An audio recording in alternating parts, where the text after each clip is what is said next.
Hi! అందరికీ నమస్కారం. ఈరోజు బియ్యపు అట్లు పల్చగా, క్రిస్పీగా, టేస్టీగా, స్పైసీగా ఎలా చేసుకోవాలో చూద్దాము. ఒక 2 కప్పుల బియ్యం పిండి తీసుకొని, 4 స్పూన్ల సుజీ రవ్వ వేసుకొని, కొంచెం బేకింగ్ పౌడర్ వేసుకుంటే క్రిస్పీగా, పల్చగా వస్తాయి. చాలా చాలా టేస్టీగా ఉంటాయి.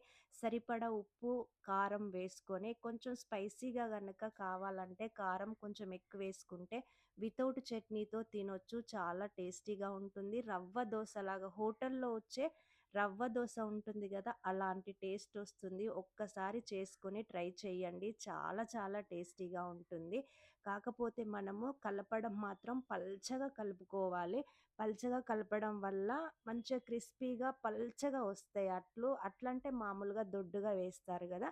అలా కాకుండా పల్చగా వచ్చేలాగా వేసుకుందాము. చాలా చాలా టేస్టీగా ఉంటుంది. ట్రై చేయండి. లైక్ చేయండి, షేర్ చేయండి, సబ్స్క్రైబ్ చేసుకోవడం అస్సలు మర్చిపోకండి.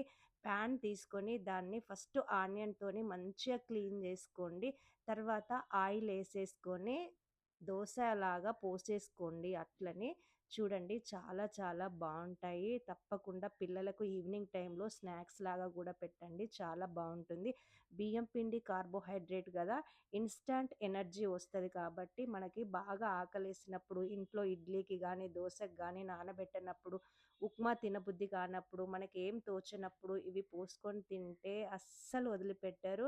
ఇంకెందుకు ఆలస్యం ఇప్పుడే తీసుకోండి, ట్రై చేయండి, లైక్ చేయండి, షేర్ చేయండి, సబ్స్క్రైబ్ చేసుకోండి. మీ పిల్లలకు పెట్టేసేయండి. వాళ్ళు గూడా మళ్ళీ మళ్ళీ చెయ్యి అని అడిగేలాగా చేయండి. చాలా బావుంటుంది.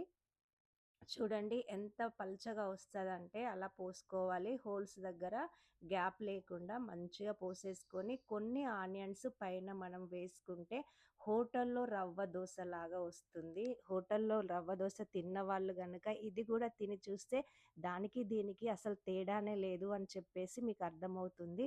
తప్పకుండా ట్రై చేయండి. చూడండి ఎంత పల్చగా వచ్చిందో, ఎంత హోల్స్ హోల్స్ క్రిస్పీగా